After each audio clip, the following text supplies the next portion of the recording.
안녕하세요. 제가 이번에 가지고 온 종목은 네이버와 카카오, 네카오를 가지고 왔습니다. 일단 가격적인 부분을 생각했을 때 둘 모두 저항을 돌파하진 못했지만 돌파하려는 시도는 계속되고 있다라고 볼 수 있죠. 근데 시간이 조금 더 흐르면 저는 이게 결국 돌파로 완성이 될 거라고 보고 있거든요. 정확히 어떤 부분이 핵심으로 떠오르고 있는지 하나씩 살펴보도록 할 테니까 일단 들어가기 전 구독 그리고 좋아요 한번 꼭 눌러주시면 정말 감사드리겠습니다. 자, 일단 지금 들려오는 소식이 뭐다? 외국인 돌아온 네이버. 근데 개미는 탈출하고 있다라고 해요. 그렇다는 건 개미는 매도, 외국인은 매수다라고 이제 볼 수 있는데, 근데 우리 알잖아요. 보통 이러한 것이 만들어지게 되면 상승이 나올 가능성은 높아진다는 거. 그러면 우리가 예상할 수 있는 최고의 호재가 지금 보여지고 있다. 메인으로 떠오르고 있다. 이렇게 보면 될 것 같은데, 그럼 이제 어떤 매력이 있길래 이런 모습이 나오고 얼만큼 이어질지 좀 예상을 해보면 좋잖아요. 했을 때 딱 여러분들이 보셔야 될 내용은 뭐다? 요거 한 줄에 모든 게 다 있다라고 생각하시면 됩니다. AI 서비스 가시화의 밸류에이션 매력이 부각되고 있다. 이게 정확히 어떻게 해석이 되냐면요.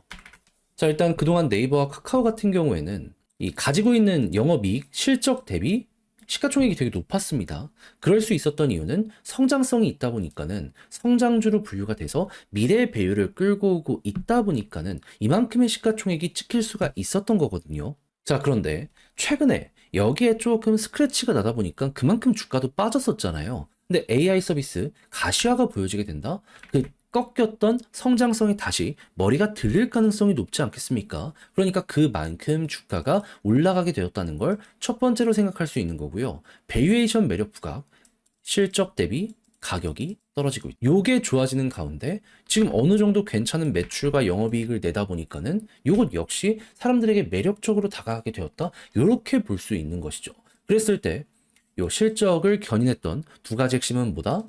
광고, 쇼핑. 지금 내수가 되게 안 좋음에도 불구하고 개편을 잘 해가지고요. 이쪽 숫자가 구체적으로 확 증가하는 이런 모습 보여지게 되었다는 거 확인할 수 있습니다. 안 좋을 때 이만큼 올렸는데 나중에 시장이 좋아지게 되면은 더욱더 높게 평가할 수 있지 않겠습니까? 이건 또 성장성, 여기랑 또 맞물릴 수 있을 것 같네요. 그래서 이러한 부분이 이제 외국인에게 매력적으로 다가가고 있는 핵심이다라고 이제 생각을 하시면서 그럼 이제 요게 조금 더 유지가 되고 요게 속도가 나는지 요것만 보면 될 것 같은데 일단 AI 같은 경우에는 뭐 우리가 할 수 있는 게 없다 보니까 말은 빠르게 빠르게 나오고 있잖아요. 속도 나겠지 정도로 넘어가시면 될 것 같고 요 광고와 쇼핑 같은 경우를 좀 봐면 될 것 같은데 일단 미국 같은 경우에는 금리나 속도 조절은 해도 계속 진행을 할 거라고 얘기하고 있잖아요. 그럼 내수에 이제 영향이 가는 우리 주변국들 요거 어떻게 될지를 보면 되는데 일단 중국 같은 경우에는 부양책 내놓고 있고 일본 같은 경우에도 부양책 내놓고 있거든요. 그러면 주변국들이 살아나서 우리나라가 수출하는 게 많아진다.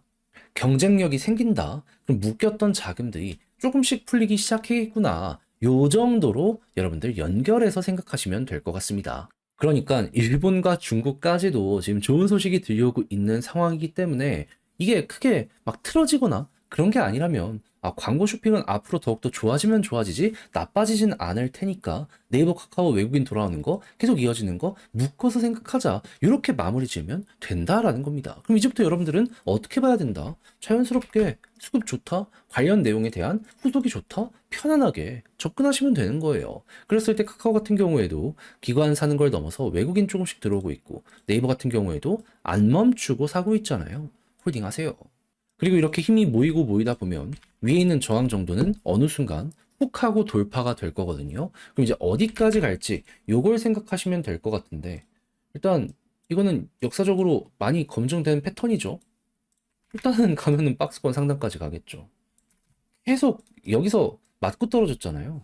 이번에 가면 또 여기 가장 핵심 구간 돌파했으니까 요만큼은 기본값으로 딱 뜨고 그런 다음에 더 갈지 덜 갈지가 갈리게 되지 않겠습니까? 수급 좋으면 더욱 편안하게 시간이 조금 걸리더라도 끌어보시면 될 것 같아요. 그리고 이 기간 동안 네이버는 여기 11선, 핑크색 선 여기를 딛고 올라가기 시작을 한다면 볼린저 상단과 함께 이렇게 터널이 그려질 수 있다는 거 감안하시면 되고요. 카카오 같은 경우에는 61선 돌파하면은 여기서도 그 이후부터 이렇게 방향이 잡혔잖아요. 일단은 241선 돌파까지 한다면 얘도 박스가 어느 정도 그려질 수 있다는 건 생각을 하면서 이렇게 치고 가는 걸 예상해 보시면 좋을 것 같습니다. 다만 얘는 고점이 조금씩 내려가고 있어가지고 이번에 올라가게 된다면 여기 5만 원 여기를 일단 생각해 보는 게 맞지 않나 싶네요. 그런 다음에 위에 있는 매도 물량을 소화한다면 그때 한번 더 하는 거고요. 했을 때 위가 열려 있는 건 네이버가 조금 더 편하게 볼 수 있다 정도로 이 두 종목을 분류를 해나갈 수 있을 것 같습니다. 다만 카카오가 조금 늦는다라고 해서 나쁘진 않은 게 사업 영역이 둘 다 절묘하게 겹치거든요. 하나 좋으면 나머지도 좋을 수밖에 없습니다. 같은 업황을 통해 가지고 이 주가나 실적의 영향을 받을 수밖에 없으니까요. 자, 그렇게 해서 이거 어떻게 보면 좋을지에 대해 쭉 한번 봤는데 그러면 이제 글로 쓰면서 총정리하며 영상 마무리 지어보도록 하자면요. 일단 첫 번째 나오는 뉴스를 보면 외국인이나 기관이나 엄청나게 두 종목에 괜찮게 평가를 하고 있다. 근데 근거가 뭔가라는 걸 생각을 하면 성장성 플러스 지금 당장의 실적이 좋아지고 있는 부분. 근데 성장성은 이제 막 커지고 있는 것이기 때문에 우리는 요거는 시간을 두면서 보고 나머지는 실적적으로 어떻게 될지를 보면 좋을 것 같은데 요거는 뭐다? 그냥 주변국들의 경기가 좋아지면 우리도 좋아지게 될 가능성이 높으니까 그냥 중국, 일본, 미국 어떤지 보도록 하자. 그리고 지지라인 같은 경우에는 이 네이버는 11선 중심으로 이렇게 보시면 되고요. 그리고 카카오 같은 경우에는 61선 중심으로 돌파한다라고 했을 때 추세 확 올라가는 거 요거 보시면 되겠습니다. 그 이후에도 여러 가지 이제 보면 좋긴 한데 근데 이제 그건 좀 더 시간이 걸리거든요. 또 그때 가서 다뤄보도록 할 테니까 다음 영상 시청해 주시면서 그 부분은 같이 한번 보면 좋을 것 같고요. 전 여기서 이만 마무리 짓도록 하며 이상 주식 정리해드리는 주정남이었습니다. 제 영상이 여러분들께 도움이 됐길 바라며 마지막으로 구독, 좋아요 눌러주시고요. 이번 주도 남은 시간 화이팅 하셨으면 좋겠습니다. 감사합니다.